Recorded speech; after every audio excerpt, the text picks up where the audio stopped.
haberse ofendido, como si el problema fuese el exceso de susceptibilidad que podemos tener ciertas personas que nos han ofendido esas palabras, ¿no?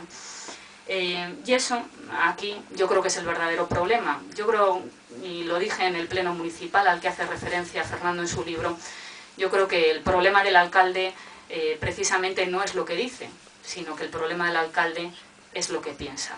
Por tanto, yo creo que hay que fijar su figura también en eso, porque el contenido de las palabras es lo importante, ¿no? Y lo que tenemos que juzgar. Como decía, no le pierde la cabeza, es algo que lleva pensado mucho tiempo, es decir, lo manifiesta de una determinada manera, pero es una forma de pensar, y él simplemente es una punta del iceberg de todas las políticas que tiene detrás el Partido Popular en esta ciudad. Causó mucho revuelo la declaración que hacía referencia a los ascensores, a los sujetadores, pero si me lo permitís, yo creo que fue mucho más grave, o al menos yo lo percibí así, lo que dijo sobre las agresiones sexuales, haciendo referencia a una violación que había ocurrido en esos días en el barrio de Las Villas. Y yo esos días planteaba que yo creo que alguien tendría que pensar en cómo se habrían sentido tanto los familiares, amigos, la gente que rodeaba a esa víctima, cuando el máximo representante de la ciudad realmente decía o culpabilizaba a la víctima de lo que le había pasado. Si recordáis, lo que dijo es que no se puede ir sola por la calle a determinadas horas. No, es como si venía a decir que si en enero sales en manga corta a la calle, pues es normal que te cojas una pulmonía, entonces ¿qué tienes tú la culpa? Eso es lo que vino a decir con un tema tan grave como son las violaciones y el acoso sexual en esta sociedad. Además dijo que dentro de su responsabilidad él no podía poner un policía en cada esquina, y yo siempre he dicho que me parece muy controvertido decir eso, y me parece muy fácil decir eso cuando es una persona, el único vallisoletano que lleva escolta digamos las 24 horas del día en la ciudad. Por tanto, me parece una irresponsabilidad, e incluso podría decir que es despreciable hablar con esa frivolidad de estos casos. Pero insisto, yo creo que el problema es que eso se traduce en la acción política del ayuntamiento. Como he dicho antes, un alcalde que tenga en la cabeza estas cosas y que las diga además con total impunidad, cabe preguntarse cómo va a preocuparse de las políticas de igualdad en un ayuntamiento, de las políticas en la lucha contra la violencia de género. Y yo creo que los excesos verbales no merecen solo disculpas, sino obras son amores. Yo creo que no se puede confiar en la política municipal a alguien que piensa de esta manera y que además lo demuestra con sus hechos. Bien, pues volviendo sobre el argumento que decía al principio, efectivamente creo que muchas de sus declaraciones son simplemente fruto de la incontinencia verbal de esta persona, de quien cree que todo el mundo piensa como él. Y eso, evidentemente, me imagino que después en el turno de debate y de preguntas saldrá muchas veces, ¿no? Esa forma de pensar que uno siempre tiene la razón y que está por encima del bien y del mal. Pero creo que en otras ocasiones, yo creo que utiliza un poco la táctica de Mourinho, ¿no? Que es concentrar, digamos, todo el protagonismo en su persona para, por así decirlo, relajar al equipo y que el equipo se sienta más protegido, ya que él es el foco de atención. Y cuando digo esto, evidentemente no me refiero a que él haya salido a defender a su equipo de gobierno en este caso, o al personal, porque ya sabemos que también es especialista en decir que nunca tienen la culpa, que si algo sale mal, que si hay errores, es de los técnicos municipales o incluso del empedrado, es decir, él nunca tiene la culpa de nada. Por tanto, yo creo que es una de las conclusiones que yo sacaría sobre la política de León de la Riva y de su equipo en esta ciudad. Lo que quiero decir es que en muchos casos sus salidas de tono son perfectas cortinas de humo para que no se hable de la política que realmente se hace en esta ciudad y que hace que tengamos esta situación. Debido a ello, en buena medida, el debate político a pie de calle, y lo decía también al principio, lo que vimos en la calle es un debate sobre si el alcalde es de tal manera o de tal otra, si es maleducado o si no lo es. Incluso lo más rancio de esta ciudad considera que su mayor virtud es decir lo que piensa. Parece que los responsables políticos o públicos somos más auténticos si decimos estas barbaridades y decimos lo que pensamos. Yo, sinceramente, siempre he creído en que las personas tenemos que contenernos, ser correctas, y yo por eso desecho totalmente que personajes públicos actúen de esta manera.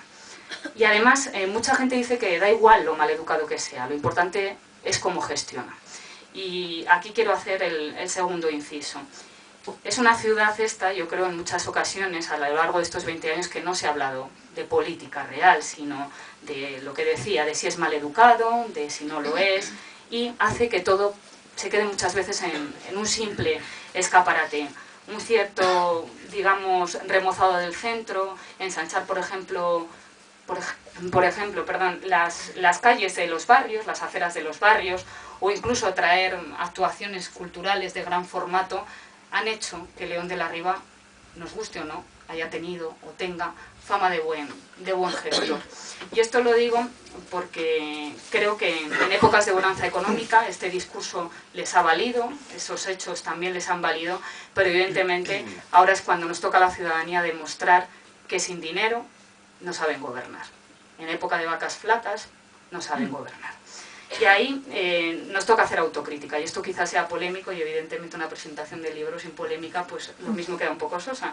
Yo creo que en ocasiones hemos dado tanta importancia a la figura del alcalde, a su forma de hacer las cosas, a su maleducado comportamiento, que podemos haber contribuido a que las ansias de cambio se concentren precisamente en la calle, a que la gente quiera, por así decirlo, dejar a un lado León de la Riva y que no se vuelva a presentar o que dimita, cuando yo creo que el objetivo es otro, ¿no? Últimamente, evidentemente, hablamos mucho del cambio político que puede llegar a esta ciudad en las próximas elecciones municipales, que están a la vuelta de la esquina, en mayo de 2015, y yo siempre me pregunto qué pasaría si a León de la Riva, por ejemplo, su partido fuera el que quisiera dejarle a un lado.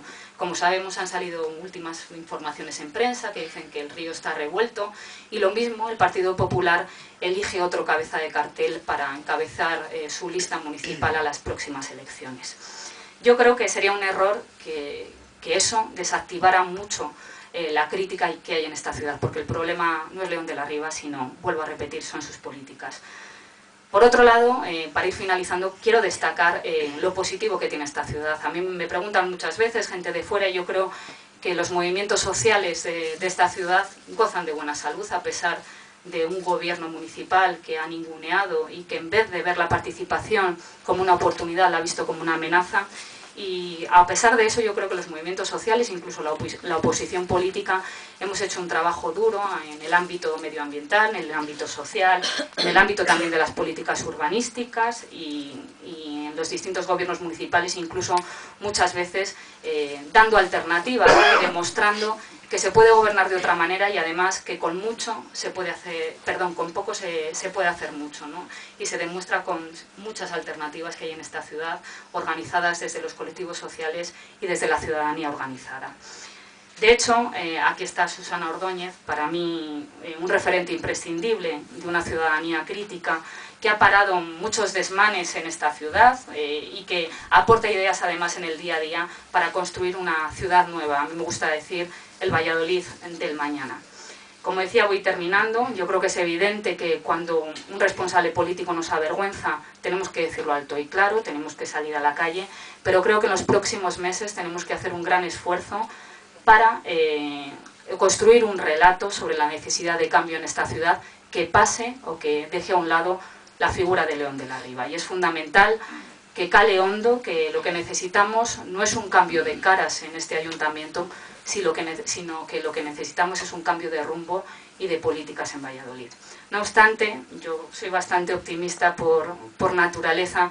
Tengo la firme convicción de que vivimos los últimos meses de un proyecto que está agotado, un proyecto que ha durado 20 años, y en estos últimos tiempos el Partido Popular ha demostrado que sus ideas, como decía, se han agotado, que en épocas de vacas gordas es muy fácil gobernar, y muy a su pesar en lo que va de mandato hemos hablado de política real en la ciudad, hemos hablado de la Escuela de Música, Fernando hace referencia a ella en su libro, hemos hablado de desahucios, de la polémica y terrible por injusta, ¿no? Y por el momento en el que llega tasa de basuras, por los recortes de la ayuda a domicilio para atender a nuestras personas mayores, por corruptelas varias en sede municipal o incluso de errores, como les gusta llamarlos, que nos hipotecan el futuro, como el caso del Zambrana, en el que tendremos que pagar dentro de unos meses 21 millones de euros, 36. 36. Ahora hablas tú de política urbanística, pero ahora lo que